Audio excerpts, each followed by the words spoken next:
welcome back to Live with Friends. My name is Michael Brooks, and tonight I'll be sharing a topic called discipline. It's coming out of Hebrews 12, verse 1 through 7.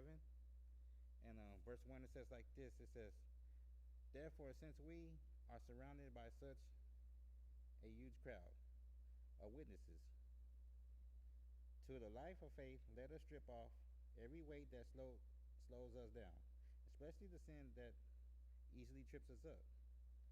And so let us run with endurance, the race God has set before us.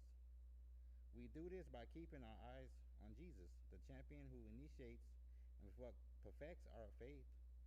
Because of the joy awaiting him, he endured the cross, disregarding its shame. Now he's seated in the place of honor beside God's throne." Verse 3: "Think of all hostility he endured from sinful people.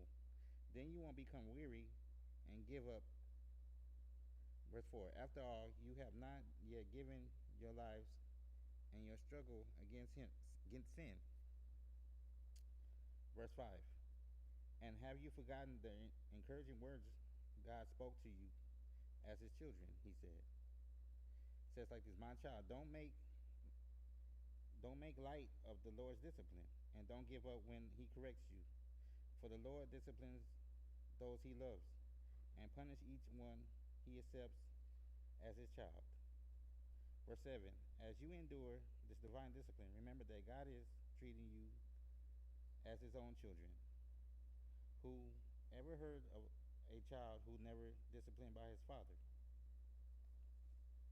So tonight, um, like I said, we're sharing about the topic of discipline. And verse 1 says, like I said again, it says, "Therefore, since we are surrounded by such a huge crowd of witnesses."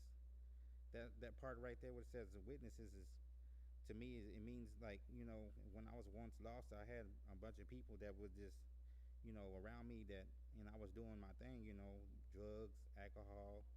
I was not, I was just lost on the streets. And, you know, as I became a Christian, I have to remember that, you know, this life that I'm living now, it's different, and I have to control what I'm doing. I have to be a disciplined.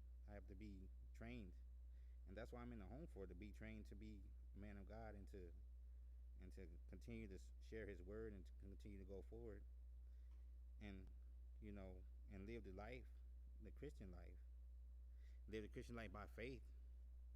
And and there's some things in my life that was holding me back. Like I said once, it was things like my, such as like anger, anger, depression. It was some things like,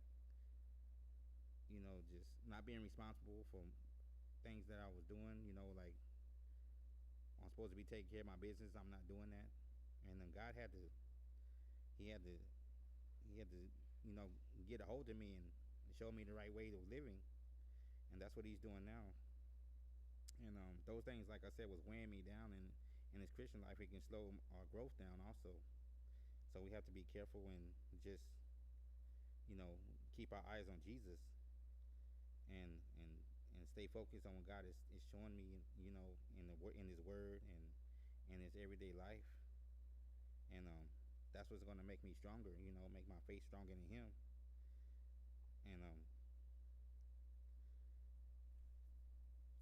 And like it says in verse 2, "We do this by keeping our eyes on Jesus, the champion who initiates and perfects our faith. Because of joy awaiting him, he endured the cross, disregarding its shame. Now he is seated in the place of honor beside God's throne." And also, we have to remember that, like it says in verse 3, it says, "Think of all the hostility he endured from sinful people."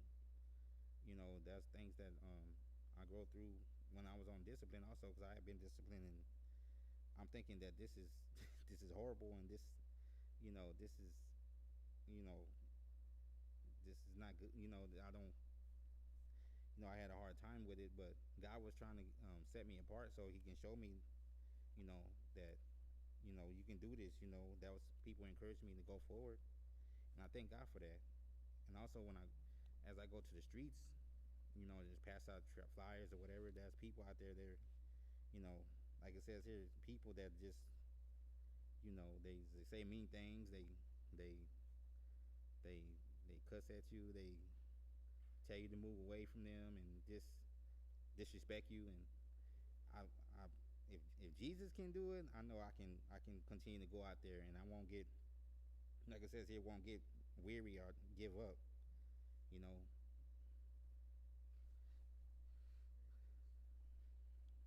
I won't get weary or give up. So I have to remember that. I remember that.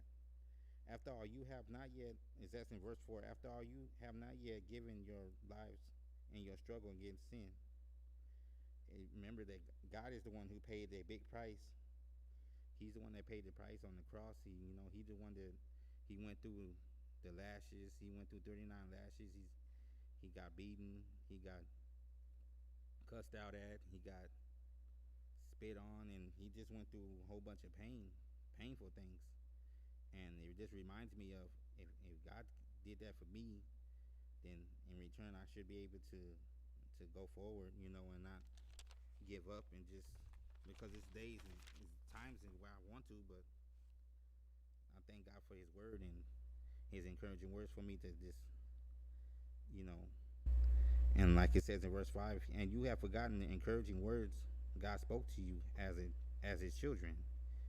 He said, "My child, don't make light of the Lord's discipline." I can't take it lightly when I'm on discipline, because if not, I'm going to continue to make those mistakes and not be responsible and not be on, doing what I'm supposed to do, not, and I have to remember that, and don't get discouraged when I get corrected, you know. Sometimes when I get corrected, it's, I can't take it personal. I know it's God trying to show me to to continue to go forward, and He's trying to show me to think right, think straight. And it says, and the guy, I know that He disciplines me because He loves me, and He doesn't want to continue,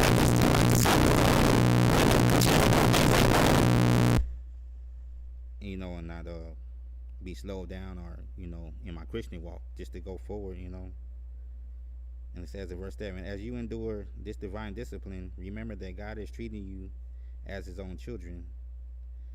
Whoever heard of a child who never disciplined by his father?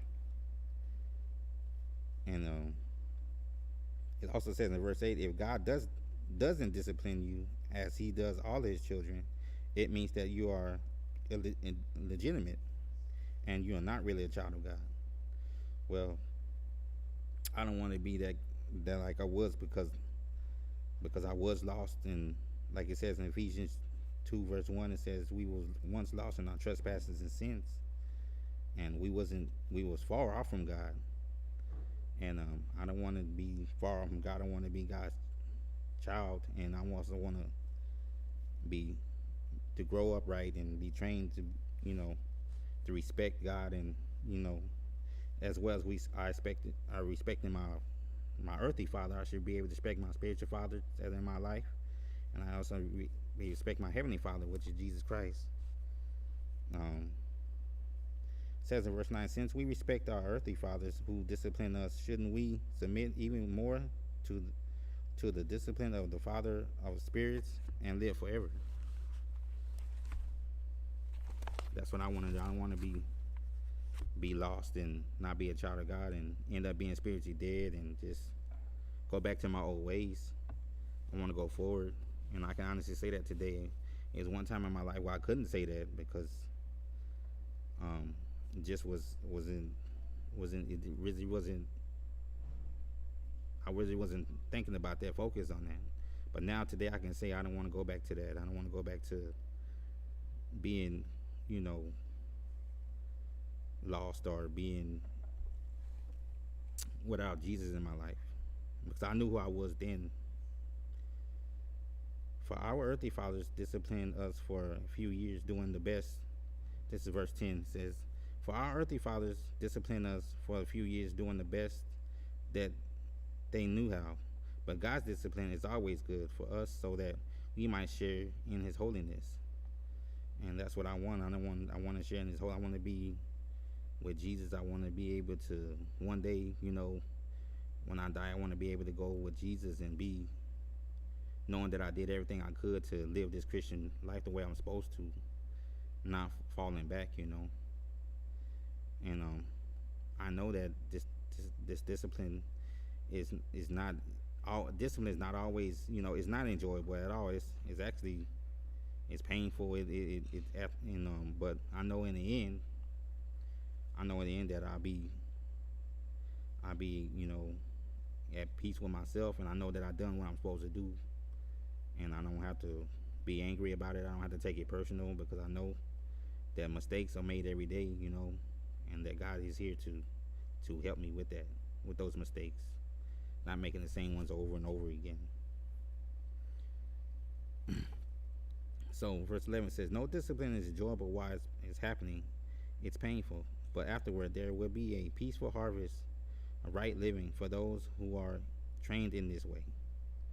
And that's what I'm going through now. I'm under training, and I thank God that I am, and that I can, be trained to live right. One day I can go back and I can say, go back to and fall back on everything I learned, and not be lost and,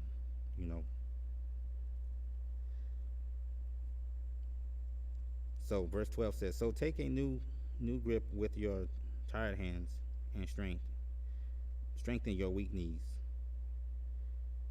And verse 13 says, "Mark out straight paths for your feet so that those who are weak and lame will not fall, but become strong." And sometimes being crooked costs us. It costs us. Some of us, it costs prison time. It costs us losing our family. It also costs us our friends. It costs us our jobs. And it's just this crooked. When it cost me a lot, it cost me everything. As far as me, it cost me. I didn't.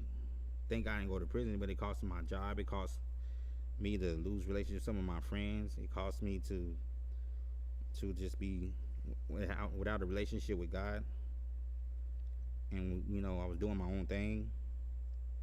And for some, it can even cause death. So it's important that we keep our path straight. We keep going forward for God. It's important that we keep our eyes focused on Jesus.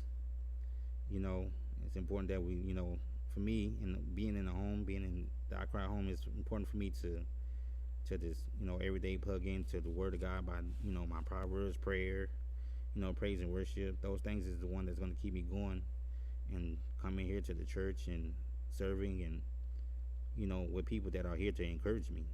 And that's what I get out of this today. Thank you for joining us tonight, and I hope you receive something. And also, if you don't have an Accra in the Audio book, you go pick one of these up right here on 1201 Brown Lee. Our phone number is 361-882-5569. And like I said, thank you for joining us tonight, and hope we see you Wednesday.